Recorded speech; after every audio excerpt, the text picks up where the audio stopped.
নমস্কার, আমি সত্যজিৎ ঘোষ। আমাদের আজকের নিবেদন শ্রুতি নাটক কয়েকটি কাল্পনিক সংলাপ।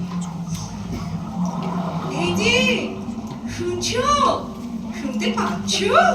কে কে যেন কথা বলছে মনে হচ্ছে। হ্যাঁ গো, আমি ডাকছি তোমায়।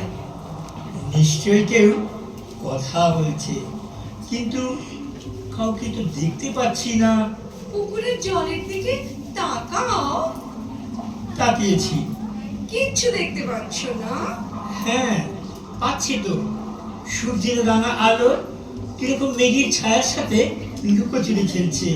আর আর ওই পারে শিমুল গাছের ছায়াটা যেন ঝাঁপিয়ে পড়েছে জলের উপর। মনে হচ্ছে সাঁতার কাটতে চাইছে। ব্যাস, না না, ওই তো একটা মাছরাঙা কেমন জল ছুঁয়ে বেরিয়ে গেল।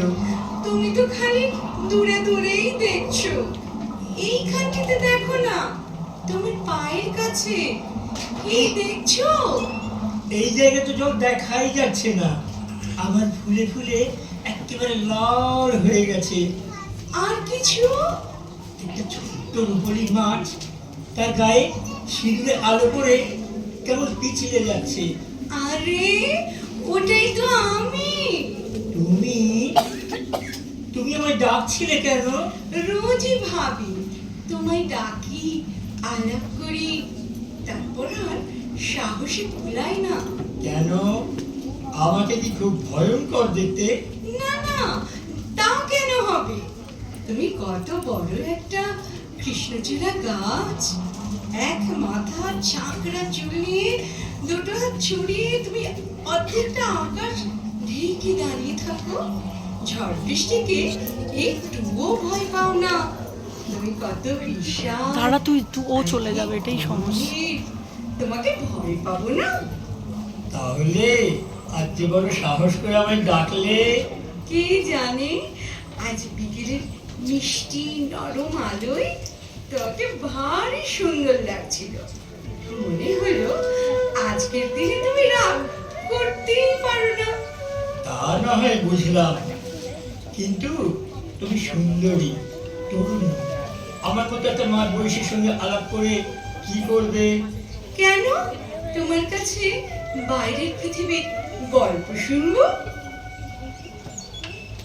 আমার কাছে আজ কত বছর ধরে যে আমি এই এক জায়গায় দাঁড়িয়ে আছি তার কোনো ইয়ত্তা নেই।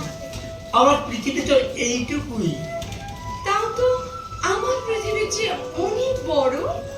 তুমি সারাদিন ধরে আকাশের রং পাল্টানো দেখছো, দেখছো মেঘেদের ভেসে যাওয়া, পূর্ণিমা রাতের জ্যোৎস্না, রামধনুর 7টা রং তোমার আকাশকে রঙিন করে দিচ্ছে। প্রজাপতি ভ্রমররা বসছে তোমার ফুলে পাতায়, তোমার ডালের দোল খেতে খেতে পাখিরা তোমায় গান শোনাচ্ছে। এই, শোনো না, তুমি আমার বন্ধু হবে? তুমি জলের রাজ্যে ছটফটে যুবতী। তোমার চারপাশ ঘিরে কত ধরনের মাছ, কত রকমের প্রাণী। এইসব ছেড়ে তোমার আমার মতো একটা আধবুড়ো জনশক্তিহীন গাছের সঙ্গে বন্ধুত্ব করতে ভালো লাগবে?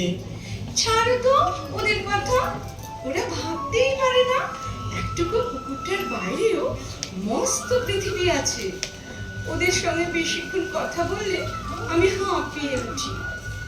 আমার খুব ইচ্ছে করে আমি পাখিদের মতো দুডানায় ভর দিয়ে আকাশের বুকে শরীরটাকে ভাসিয়ে দিই, দু চোখ দিয়ে চেটে পুটে নিই সমস্ত পৃথিবীটাকে। এই, শোনো না, তুমি না আমাকে এই জমির উপরে দুনিয়ার গল্প শোনাবে, আর আমি তোমাকে বলবো গভীর জলের কথা। হাওয়া যখন তোমার পাতা